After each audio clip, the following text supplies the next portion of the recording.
اچھا یہ بتائیں کہ شیر افضل، مروت اور روف حسن کے اندر تنازع چل رہا ہے، جیسے پہلے جہانگیر ترین اور علیم خان یہاں پہ تھے، تو یہ دوبارہ سے پارٹی کے اندر پھر تنازع چل رہا ہے، تو کون آپ کے سمجھ میں کون صحیح لگ رہا ہے، شیر افضل مروت یا روف حسن؟ دیکھیں، سب سے پہلے تو میری اپنے دونوں بھائیوں کو یہ اپیل بھی ہے کہ آپ دونوں نے وہ اس لیول کی صحبتیں اور وہ قربانی، جو وہ مصیبتیں جو چیئرمین صاحب خود سہ رہے ہیں نا، اور جو کچھ جن چیزوں سے ہم گزر کے آئے ہیں، ٹھیک ہے، وہ نہیں صحیح، ٹھیک ہے، تو آپ لوگوں کو قربانی پتہ نہیں ہے کہ ہوتی کیا ہے اور کس بھا بیٹھتی ہے، بیتتی ہے، ٹھیک ہے۔ تو بہتر یہ ہے کہ جب لوگ اتنے بڑے لیول پہ پارٹی کے ایک ایک بندے کی دکھ کی داستان ایک ایک کی مطلب آپ سن نہیں سکتے، اور جو چیئرمین ہم سب کے لیے اور اس ملک کے لیے جو قربانی دے رہے ہیں، اور میں اس وقت یہی وجہ ہے کہ میں نے آؤ دیکھا نہ تاؤ دیکھا، میں نے کسی کو رابطہ نہیں کیا اور میں نے اپنے پیپر وتھڈرا کیے، کسی سے پوچھا بھی نہیں کہ میں کروں کہ نہ کروں، میں نے خود ڈیسائیڈ کیا، اور ابھی میری ٹکٹ میری پی پی کی پینڈنگ تھی، میں نے پھر بھی واپس لیے، اپنے بھی لے لیے، میاں کے بھی لیے، کیوں کہ اتنی بڑی قربانی دے کے اور آج میں ایک ٹکٹ کے اوپر اپنی وہ بیٹھ جاؤں کہ نہیں جی یہ چیزیں نہیں ہوتی۔ تو یہ ایک میں جو ہوتی ہے نا، اس کو سب کو ختم کرنا چاہیے اور مقصد دیکھنا چاہیے کہ لوگ اس پارٹی میں 70 سالہ بزرگ ابھی اندر جیل کاٹ رہی ہے ہماری،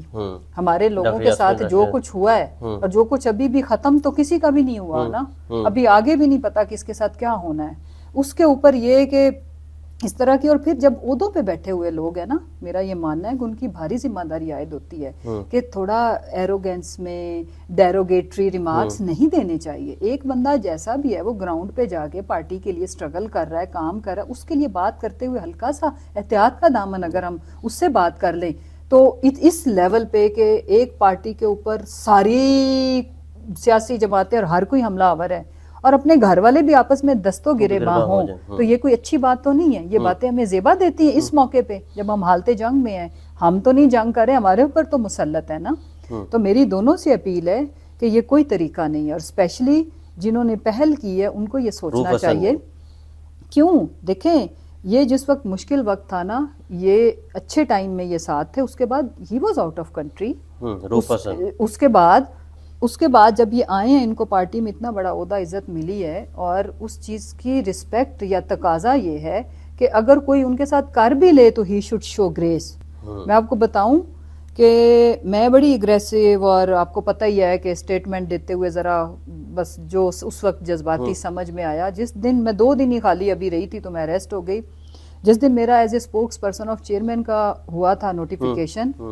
میں نے خود سے یہ، مجھے کسی نے آگے بٹھایا تو نہیں کہ بیٹا اب تمہاری یہ تم نے کرنا ہے تو یہ نہیں کرنا، مجھے سمجھ آ گئی کہ میری کسی ایک سٹیٹمنٹ کی بھی قیمت میرے چیئرمین کو ادا کرنی پڑ سکتی ہے، میں جو سٹیٹمنٹ دوں گی وہ میری نہیں ہونی، ان کی ہونی ہے۔ تو میری آنکھوں کے سامنے جب میں نے بہتے ہوئے لہو کے ساتھ فرسٹ ایڈ کرائی تھی نعیم پنجوتھا کی، جب خان صاحب کو میری آنکھوں کے سامنے لے کے گئے، میری کوئی ایک غیر ذمہ داری والی بات بتائیں، نکالیں سٹیٹمنٹ، میں نے اکیلے کھڑے ہو کے جس دل کے ساتھ پریس کانفرنس کی تھی، جب کورٹ سے بھی ہمیں ریلیف نہیں ملا، تو میں نے تو اس طرح کی کوئی غیر ذمہ داری والی بات میں سوچ بھی نہیں سکتی تھی۔ پھر جو چھوٹا موٹا عہدہ مجھے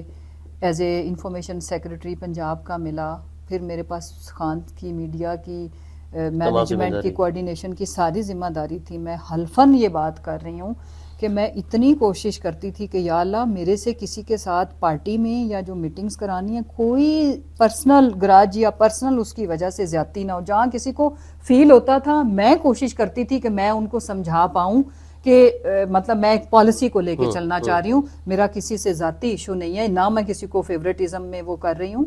تو یہ عہدوں کے تقاضے ہوتے ہیں، تاریخ معاف نہیں کرتی، وقت آتا ہے، چاہے آپ ایک دن کے لیے کسی عہدے پہ بیٹھے ہیں، منسٹری پہ بیٹھے ہیں، آپ کے بارے میں جب آپ کے بعد ڈسکشن ہونی ہے تو آپ کی اوقات لوگوں نے بتانی ہے، چاہے اچھی ہے چاہے بری ہے۔ تو بڑے عہدوں پہ بیٹھے ہوئے لوگوں پہ ذمہ داری بھی بھاری ہوتی ہے، اسی لیے پھر کہا جاتا ہے آج کیا ہو رہا ہے ہمارے بڑے بڑے عہدوں پہ بیٹھے ہوئے لوگوں کے ساتھ کیوں ہو رہا ہے، کیونکہ لوگ جس اینک سے دیکھتے ہیں یا تاریخ جس دھارے میں، تاریخ میں تو لیتھل ہے نا چیزیں، سچ ہی لکھا جانا ہے، چاہے آپ جو مرضی تھے، تو کیوں کہا جاتا ہے کہ بڑے عہدوں پہ بیٹھے ہوئے چھوٹے لوگ، یا بہت بڑے عہدوں پہ بندہ جب بیٹھا فلاں تو اس نے اس کا بلڈ، اس کی گریس، اس نے بھائی واہ کیا بات تھی، لوگ یاد رکھتے ہیں۔ یہ عہدے اتنے عارضی ہیں۔